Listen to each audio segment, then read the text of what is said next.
एक लंबे समय पहले एक गांव में आनंद, उसके माता पिता जानकी और रमैया, उसकी पत्नी नर्मदा और उसके बेटे नानी के साथ एक छोटे घर में रहता था।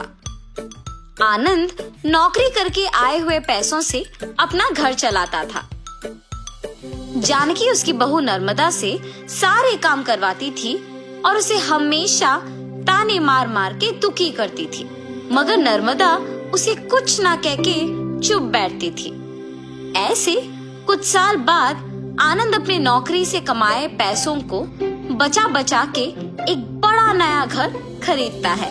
आनंद के खरीदे हुए नए घर में बहुत समय से एक भूत रहती थी।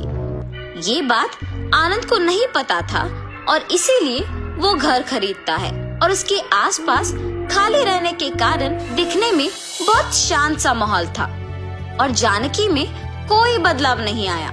नए घर में जाने के पहले ही दिन नर्मदा की गलती के बिना ही उसे ताने मारती है। दुखी होकर नर्मदा बिना कुछ खाए और सोए अपने कमरे में जाकर रोती रहती है। तब उस घर में मौजूद भूत नर्मदा को रोते हुए देख उसके पास आती है। बगल में परछाई को देख नर्मदा तुरंत खड़े हो जाती है। तब वो भूत नर्मदा के सामने आके खड़े हो जाती है। उसके चेहरे पे घाव, खुले बाल देख के नर्मदा डर जाती है। बाप रे, भूत भूत! डरो मत, मैं तुम्हें कुछ नहीं करूंगी। तुम हमारे घर में क्यों आई हो? तुम लोग ही मेरे घर आए। ये तुम्हारा घर है? हाँ, ये मेरा घर है। इसी में मैं मर गई। मेरे मरने के बाद ही तुम लोग यहाँ आए। ऐसे कह के अचानक नर्मदा में घुस जाती है। हा हा हा! ऐसे हंसते हुए सो जाती है। सुबह उठ के जब जानकी देखती है कि सारा काम वैसे का वैसे ही रह गया, तब नर्मदा नर्मदा बहुत बार बुलाने के बावजूद जब वो नहीं आती है तो जानकी ही उसके पास जाती है। हाँ, तुम अब तक उठी नहीं? नर्मदा नर्मदा उठो! जानकी पास आके बुलाने पर नर्मदा जाग उठती है। उसकी आंखें बहुत लाल और डरावना दिखने के बावजूद जानकी उस पर ज्यादा ध्यान नहीं देती है। उठ गई? जाओ, जाके सारा काम करके चाय बना के लाओ। मेरे ही सामने जोर से बात करके मुझे काम करने के लिए कह रही हो? ये कह के उसका हाथ जोर से पकड़ लेती है। नहीं, तुम कुछ मत करो। आज से सारा काम मैं ही करूंगी, मुझे छोड़ दो। जाओ, जाके सारा काम करो। ठीक है, ठीक है। ऐसे कह के जल्दी से सारे काम खत्म करती है। ये क्या सच में मेरी बहू है? इसके मुंह से कभी एक लफ्ज भी नहीं निकला और आज ये मुझसे सारा काम करवा रही है। तुरंत ये सब मुझे अपने बेटे को बताना होगा। और ऐसे अपने बेटे को सब सच बताती है। तब वो कहता है, जितना भी गुस्सा क्यों ना हो, ऐसे तो नहीं कहते हैं माँ। आप अगर उससे अच्छे से पेश आएंगे तो वो भी अच्छा ही रहेगी। उसके बारे में क्या मुझे नहीं पता?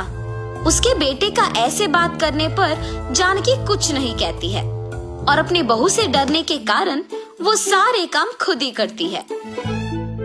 नर्मदा, नए घर खरीदने की खुशी में मैं अपने कुछ दोस्तों को घर बुला रहा हूँ। सारी चीजों का तुम्हें ही ध्यान रखना होगा। ऐसे बोल के चला जाता है। नर्मदा कुछ बात किए बिना खड़े रहती है।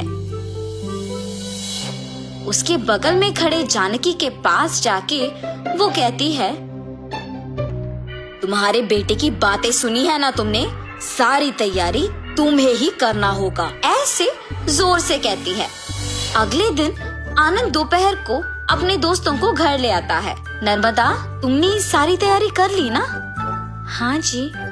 और ऐसे सबको खाना परोसती है और सभी हंसते हुए बातें करते रहते हैं। सभी व्यंजन स्वादिष्ट है भाभी जी। हाँ, मेरी पत्नी के हाथों में जादू है।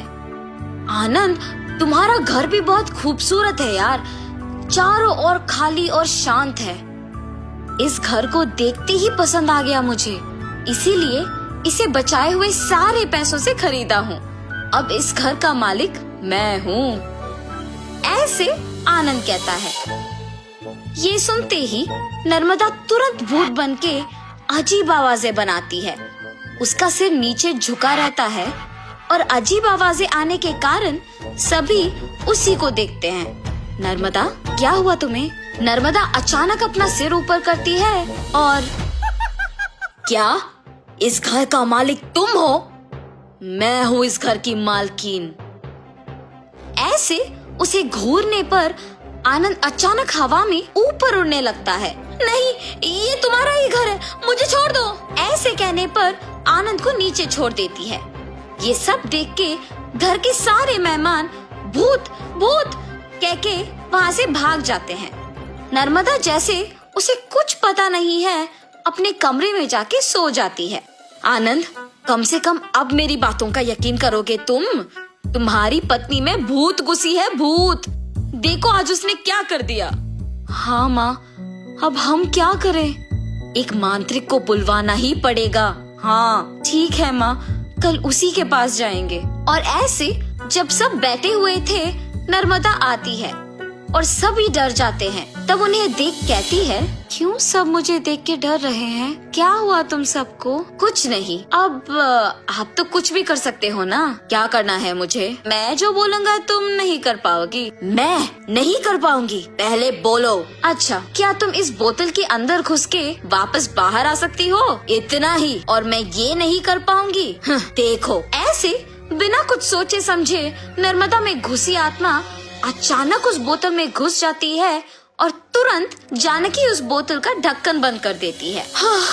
भूत को मैंने इस बोतल के अंदर बंद किया है, अब इसे गांव के अंत में फेंक के आना होगा। और ऐसे उस बोतल को गांव के एकदम अंत में फेंक के आ जाती है। तब से जानकी अपनी गलती सुधार के अपनी बहू को ताने मारना बंद कर देती है। भूत के चले जाने पर सभी उनके नए घर में खुशी से जीते हैं।